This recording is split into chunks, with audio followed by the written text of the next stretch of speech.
Hello friends, welcome to learn and fun again.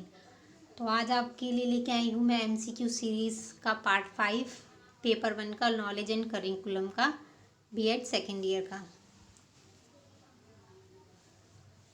तो आज के इस सीरीज़ में फर्स्ट क्वेश्चन देखते हैं। फर्स्ट क्वेश्चन कहता है प्रकृतिवाद के प्रारंभिक दार्शनिक नहीं है, इनमें से कौन से हैं जो प्रारंभिक दार्शनिक नहीं है प्रकृतिवाद के। तो ये हमारा राइट आंसर हो जाएगा ऑप्शन नंबर 2, रूसो। ये सारे जो बाकी हमें दे रखे हैं, थेल्स, एनॉक्सीजेनस और ये हेराक्लीटर, ये सारे क्या हैं, ये प्रारंभिक दार्शनिक है। और जो रूसो है हमारे प्रारंभिक दार्शनिक नहीं है। एक स्वतंत्र दर्शन के रूप में प्रकृतिवाद का बीजारोपण किसने किया? ठीक है, इसका हमारा राइट आंसर हो जाएगा ऑप्शन नंबर 1, डेमोक्रिटस। इन्होंने क्या है, प्रकृतिवादी जो विचारधारा है उसको एक स्वतंत्र दर्शन के रूप में इसका बीजारोपण किया था, इन्होंने स्टार्टिंग की थी।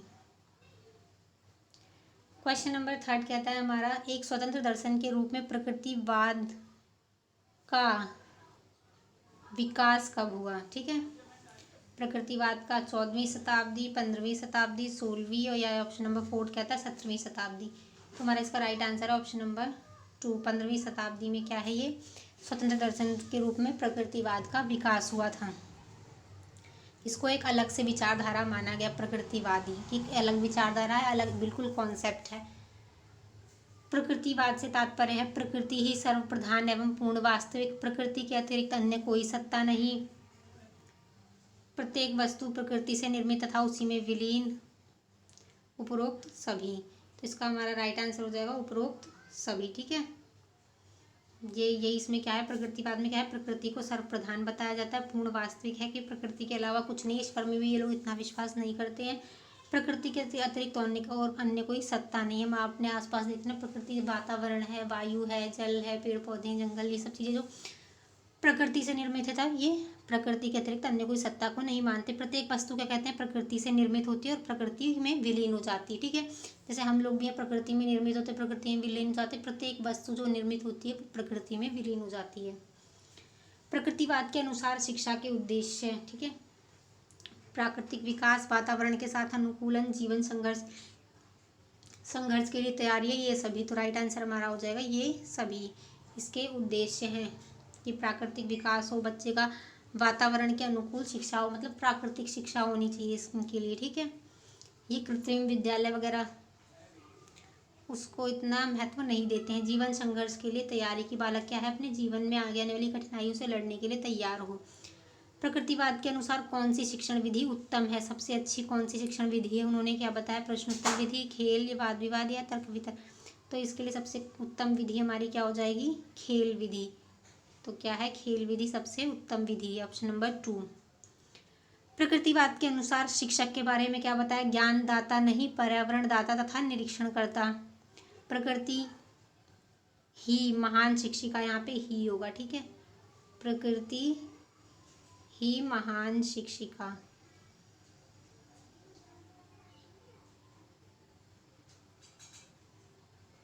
वन एंड टू, इनमें से कोई नहीं, तुम्हारा इसका राइट आंसर हो जाएगा ऑप्शन नंबर 1 एंड 2।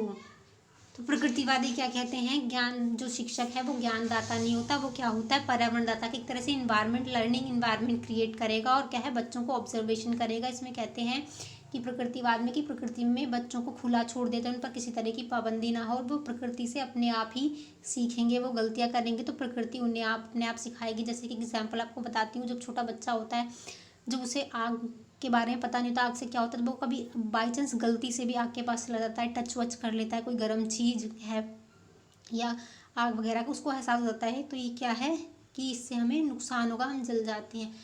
तो इस तरह से उसने क्या है, प्राकृतिक वातावरण में सीखा, उसे किसी ने बताया नहीं, समझाया नहीं। ठीक है, तो ये इस तरह से कहते हैं शिक्षा होनी चाहिए ये।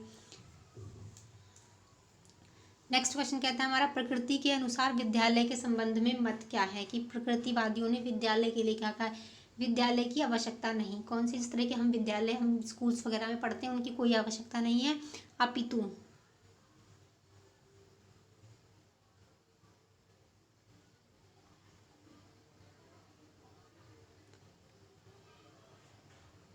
क्या है, अपितु प्रकृतिवादी विद्यालय होनी चाहिए, ऐसे हों कि जिसमें प्रकृति के आसपास बच्चे रहें, प्रकृति में विद्यालय हों और वो आसपास अपना पढ़ाई करें।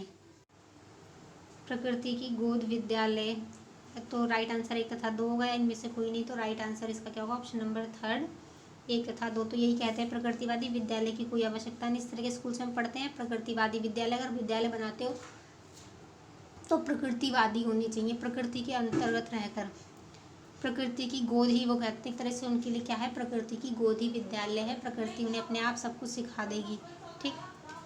प्रकृतिवाद के अनुसार अनुशासन कैसा होना चाहिए, दंड द्वारा, कठोर अनुशासन, प्रकृति द्वारा अनुशासन, या इनमें से कोई नहीं। तो हमारा राइट आंसर हो जाएगा ऑप्शन नंबर 2। वो कहते हैं कि प्रकृति द्वारा अनुशासन। आप लोगों को कोई अनुशासन टीचर को करने की जरूरत नहीं है, प्रकृति खुद बच्चे को अपने आप अनुशासित कर देगी, वो प्राकृतिक रूप से शिक्षा ग्रहण करेंगे। ठीक है, ऐसा प्रकृतिवादी कहते हैं।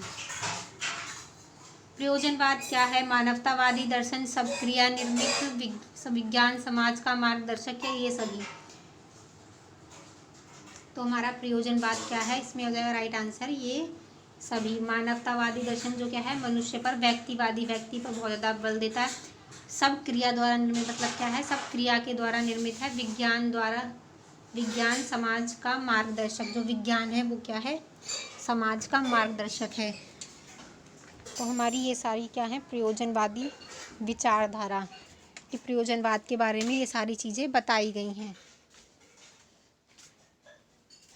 नेक्स्ट क्वेश्चन नंबर 12 हमारा कहता है, प्रयोजनवाद में शिक्षा के उद्देश्य, छात्र का विकास, गतिशीलता का विकास, सामाजिक कुशलता का विकास, या ये सभी। तो हमारा राइट आंसर हो जाएगा ऑप्शन नंबर 4 ये सभी। प्रयोजनवाद में शिक्षा के उद्देश्य में ये सभी आएंगे। छात्र का विकास होना चाहिए, अच्छा विकास होना चाहिए, गतिशीलता की परिस्थिति के अनुसार बच्चे में परिवर्तन आए, वो नई चीज़ सीखे, सामाजिक कुशलता का विकास, समाज में रहकर समाज का विकास करें।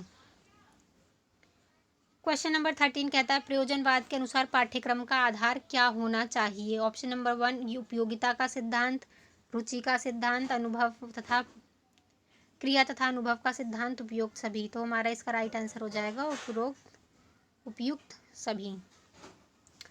तो ये क्या कहते हैं, पाठ्यक्रम का आधार उपयोगितावाद का सिद्धांत होना चाहिए, कि पाठ्यक्रम इस तरह होनी चाहिए जिस तरह की मनुष्य की उपयोगिता होती है, उसकी उपयोगिता के अनुसार पाठ्यक्रम होना चाहिए। ये नहीं कि हम कुछ भी पढ़ा रहे हो बच्चे को, उनके जो जीवन में हेल्पफुल है वो होना चाहिए। रुचि का सिद्धांत, की बच्चों की रुचि के आधार पर पाठ्यक्रम बनाना चाहिए। ठीक है।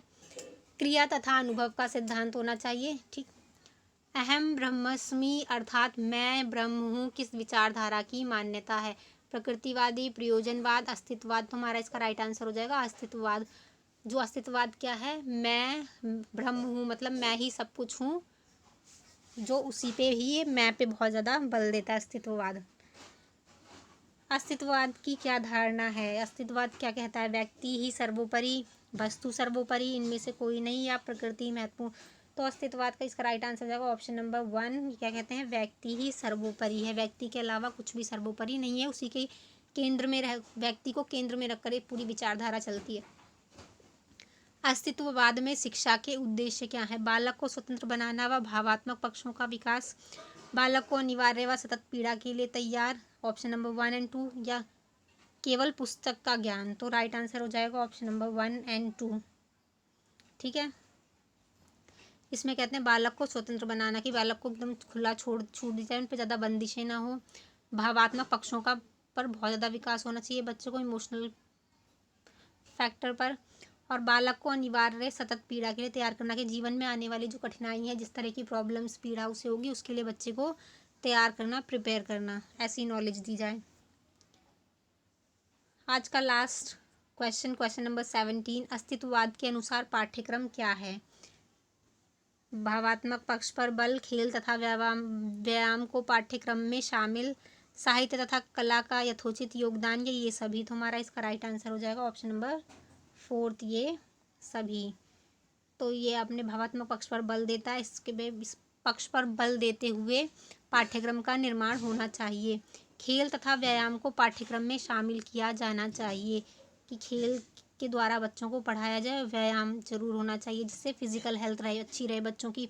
साहित्य तथा कला का यथोचित उत्थान, साहित्य और कला की भी बच्चों को ज्ञान देना चाहिए। तो ये सभी हमारा क्या है, अस्तित्ववाद के पाठ्यक्रम के आधार।